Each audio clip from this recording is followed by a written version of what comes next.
pessoal, bem-vindos de volta ao nosso desafio, lendo Uma Vida com Propósitos. E hoje nós vamos para o nosso dia 17, um lugar ao qual pertencer. Agora vocês são membros da própria família de Deus e cidadãos do país de Deus, e pertencem à casa de Deus como todos os outros cristãos. Efésios 2:19. A família de Deus é a igreja do Deus vivo, a coluna e o fundamento da verdade. 1 Timóteo 3:15. Você é chamado para pertencer, não somente para crer. Mesmo no perfeito e imaculado ambiente do Éden, Deus disse: não é bom que o homem esteja só. Gênesis 2:18. Fomos criados para a vida em comunidade, moldados para o companheirismo e formados para a família. E nenhum de nós pode cumprir os propósitos de Deus sozinho e sem ajuda. A Bíblia não apresenta nenhum santo solitário ou eremita espiritual, ou seja, um crente que vivesse isolado de todos os outros fiéis, privado de companhia. A Bíblia diz que fomos ajuntados, reunidos, edificados, juntos, tornados membros juntos, feitos herdeiros juntos, combinados, mantidos juntos e que seremos arrebatados juntos. Você não está mais por conta própria. Embora seu relacionamento com Cristo seja pessoal, Deus nunca quis que fosse particular. Na família de Deus, você está unido a todos os outros fiéis e faremos parte um dos outros por toda a eternidade. A Bíblia diz: em Cristo, nós que somos muitos, formamos um corpo e cada membro está ligado a todos os outros. Romanos 12:5. Seguir a Cristo inclui pertencer, não apenas crer. Somos membros do seu corpo, a igreja. Observa C.S. Lewis que a palavra membro é de origem cristã, mas foi esvaziada do seu significado original. Romanos 12:15. As lojas oferecem descontos a membros e os anunciantes usam os nomes destes membros para criar listas de mala direta. Nas igrejas, tornar-se membro significa simplesmente adicionar um nome a uma lista, sem nenhum requisito ou expectativa. Pela perspectiva de Paulo, ser membro da igreja significava ser um órgão vital de um corpo vivo, parte indispensável e inseparável do corpo de Cristo. Precisamos restabelecer e praticar o significado bíblico dessa palavra. A igreja é um corpo, não um edifício, um organismo e não uma organização. Para que os órgãos do corpo humano cumpram seu propósito, precisam estar conectados ao corpo. O mesmo ocorre com você, como parte do corpo de Cristo. Você foi criado para uma função específica, mas perderá esse segundo propósito para a sua vida se não fizer parte de uma igreja local. Você descobre seu papel nesta vida pelo relacionamento que mantém com os outros. A Bíblia diz: assim, somos como as várias partes do corpo humano. Cada parte tem seu significado no corpo, visto como um todo, mas não o contrário.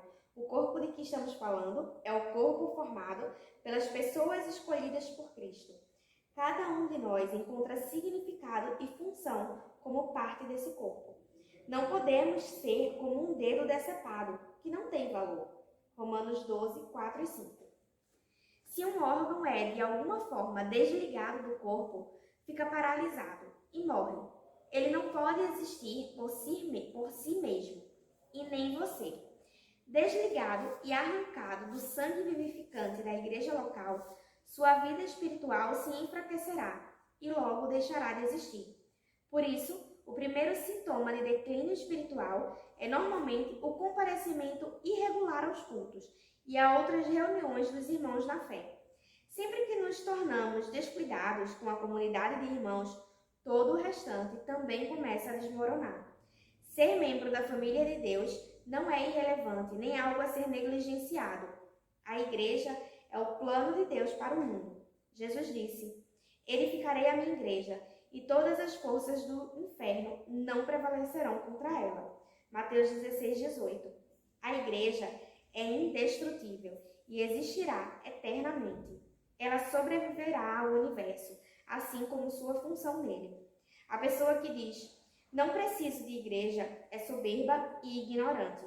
A igreja é tão importante que Cristo morreu na cruz por ela. Cristo amou a igreja e deu a sua vida por ela.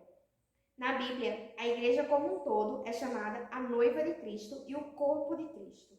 Não consigo imaginar alguém dizendo para Jesus: eu te amo, mas não gosto da sua noiva.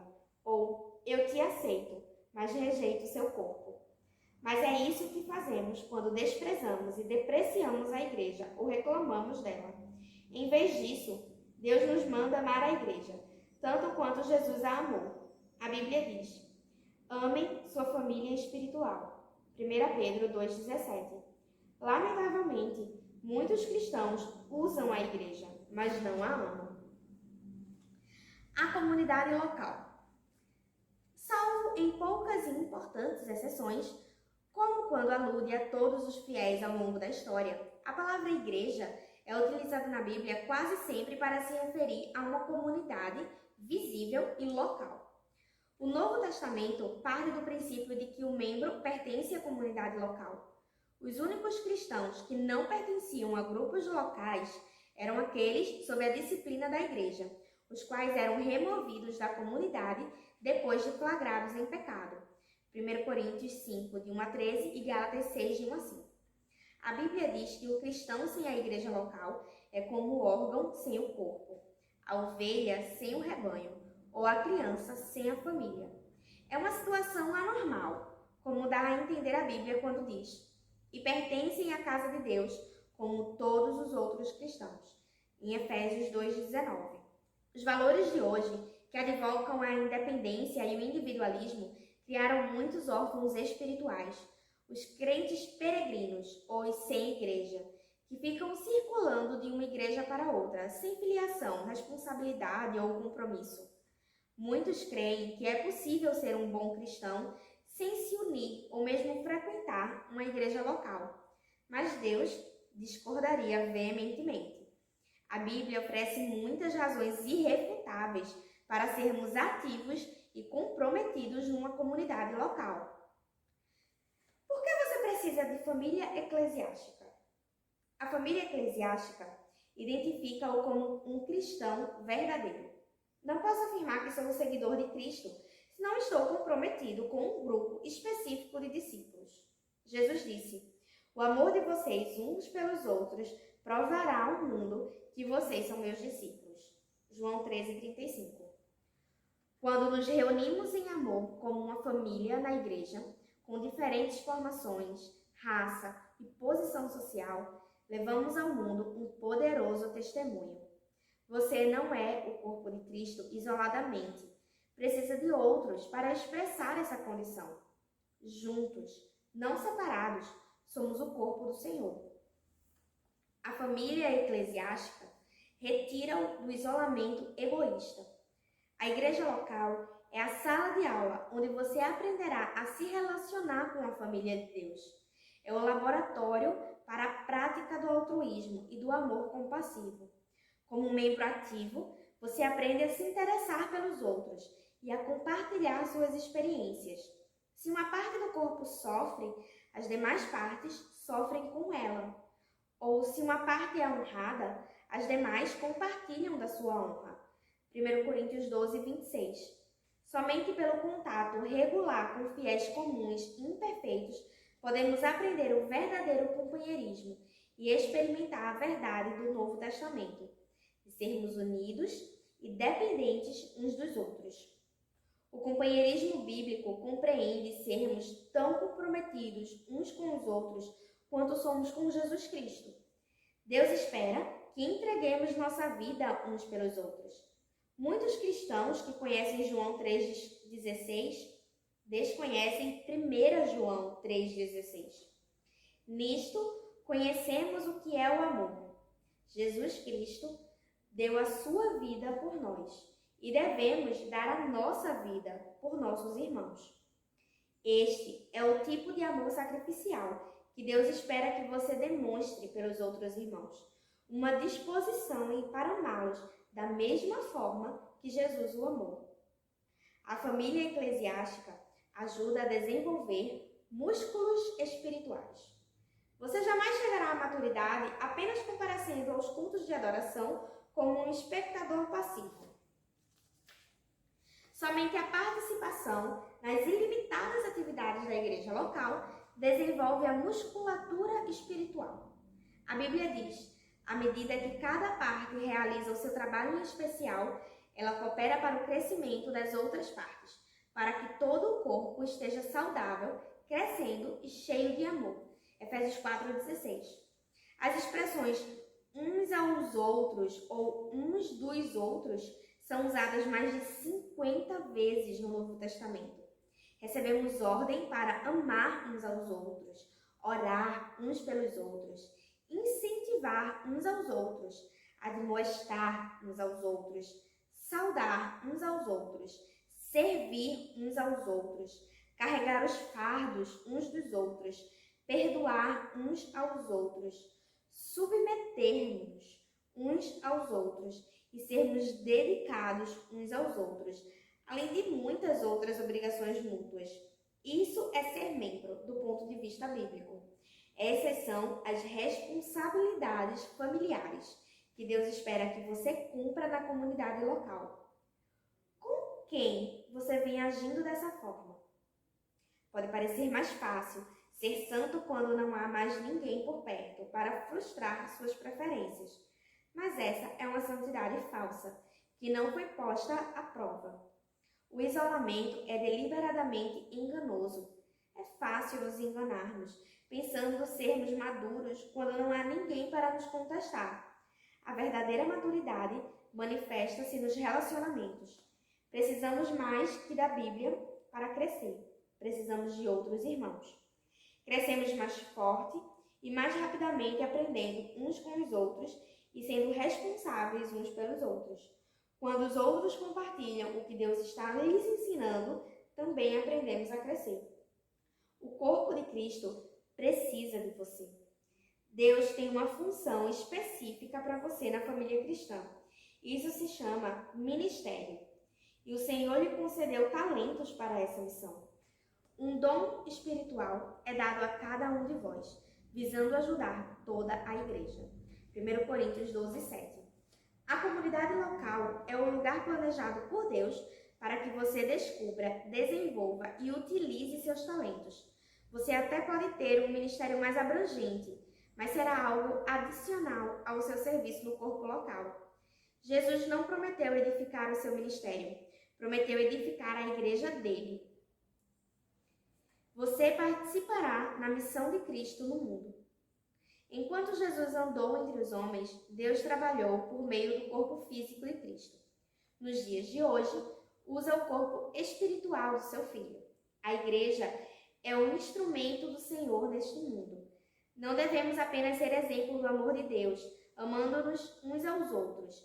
Devemos também transmiti-lo em conjunto ao restante do mundo. Esse é um privilégio maravilhoso concedido a todos nós. Como membros do corpo de Cristo, nós somos suas mãos, seus pés, seus olhos e seu coração. Ele realiza sua obra no mundo por meio de nós, e cada um tem uma contribuição a dar. Paulo afirma: Ele criou cada um de nós por meio de Jesus Cristo, e a Ele nos unimos nessa obra grandiosa, a boa obra que Ele deseja que executemos e que faremos bem em realizar. Efésios 2:10. A família eclesiástica irá impedi-lo de retroceder.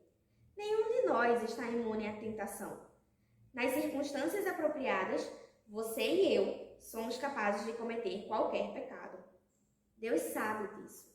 Então, nos atribuiu individualmente a responsabilidade de mantermos uns aos outros no caminho certo.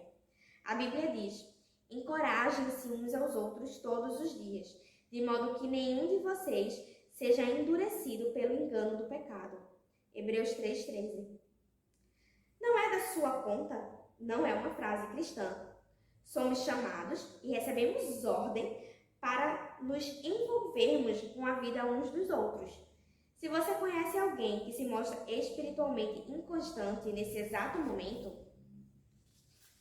é sua responsabilidade procurá-lo e trazê-lo de volta à comunhão. Tiago adverte: prezados amigos, se vocês conhecem alguém que se desviou da verdade, não desistam dessa pessoa. Façam de tudo para trazê-la de volta e terão resgatado uma vida preciosa da destruição e impedido que ela se afaste de Deus. Tiago 5, 19 e 20. Um benefício relacionado à igreja local é que ela também proporciona a proteção espiritual de líderes devotos. Deus atribui aos pastores a responsabilidade de guardar, proteger, defender e cuidar do bem-estar espiritual do seu rebanho. A Bíblia diz: a responsabilidade deles é zelar pela alma de vocês, e eles sabem que devem se responsabilizar por isto diante de Deus. Hebreus 13, 17. Satanás exulta ao ver fiéis afastados, desligados da vida do corpo, isolados da família de Deus e indiferentes para com os líderes espirituais, pois sabe que tais crentes estão indefesos e impotentes contra suas estratégias. Está tudo na igreja. Em meu livro, Uma Igreja com Propósitos, explico como fazer parte de uma igreja saudável e é essencial para viver uma vida saudável. Espero que você também leia esse livro, pois o ajudará a compreender como Deus planejou a igreja especificamente para auxiliá-lo a cumprir os 5 propósitos que ele tem para a sua vida. Ele criou a igreja para satisfazer suas 5 necessidades mais importantes: um propósito para o qual viver, pessoas com quem viver, princípios pelos quais viver, uma profissão para se sustentar e força para seguir vivendo. Não há outro lugar no mundo em que você possa achar esses 5 benefícios em um só lugar. Os propósitos de Deus para a igreja são idênticos aos 5 propósitos que Ele tem para você. A adoração ajuda-o a se concentrar em Deus. A comunhão ajuda-o a enfrentar os problemas da vida. O discipulado ajuda-o a fortalecer a fé. O ministério ajuda-o a descobrir os seus talentos. E o evangelismo ajuda-o a cumprir sua missão. No mundo não há nada que se compare à igreja. Sua escolha. Sempre que uma criança nasce, torna-se automaticamente parte da família universal dos seres humanos. Mas essa criança também se torna membro de uma família específica, onde será nutrida, cuidada e crescerá forte e saudável. O mesmo ocorre do ponto de vista espiritual. Quando você nasce de novo, torna-se automaticamente parte da família universal de Deus, mas também precisa se tornar membro de uma versão local da família de Deus. A diferença entre frequentar uma igreja e ser membro dela está no comprometimento. Os frequentadores são espectadores que ficam à parte. Os membros envolvem-se nos ministérios. Os frequentadores consomem. Os membros contribuem. Os frequentadores querem os benefícios que a igreja propicia, sem participar das responsabilidades. São como os casais que querem viver juntos, sem o compromisso do casamento. Por que é importante filiar-se a uma igreja local? Porque isso prova que você está de fato comprometido com irmãos e irmãs espirituais, e não somente na teoria. Deus quer que você ame pessoas reais e não pessoas ideais. Você pode passar a vida inteira buscando a igreja perfeita, mas jamais a encontrará. Você foi chamado para amar pecadores imperfeitos, assim como Deus faz. No livro de Atos, os cristãos de Jerusalém eram bem específicos em seus compromissos uns com os outros. Eram dedicados à comunidade. A Bíblia diz: eles se dedicavam ao ensino dos apóstolos e à comunhão, ao partir do pão e às orações. Atos 2:42. Hoje, Deus espera que você se comprometa com as mesmas coisas. A vida cristã é mais que apenas um compromisso com Cristo. Inclui o compromisso com outros cristãos. Os cristãos da Macedônia compreenderam isso, como Paulo relata. Primeiro, eles deram a si mesmos ao Senhor e depois, pela vontade de Deus, eles se deram a nós também. 2 Coríntios 8:5. Tornar-se membro de uma igreja local é o passo que vem naturalmente a seguir, uma vez que você tenha se tornado filho de Deus. Você se torna cristão ao se comprometer com Cristo, mas se torna membro de uma igreja ao se comprometer com um grupo específico de fiéis. A primeira decisão traz a salvação e a segunda, a comunhão. E para encerrar o dia 17, um tema para reflexão. Sou chamado para pertencer, não apenas para crer. Um versículo para memorizar, que é Romanos 12, 5. Assim também, em Cristo, nós que somos muitos, formamos um corpo, e cada membro está ligado a todos os outros. E uma pergunta para meditar. Meu nível de envolvimento em minha igreja local demonstra que amo e estou comprometido com a família de Deus? É isso, pessoal. Voltamos amanhã para o nosso dia 18. Tchau!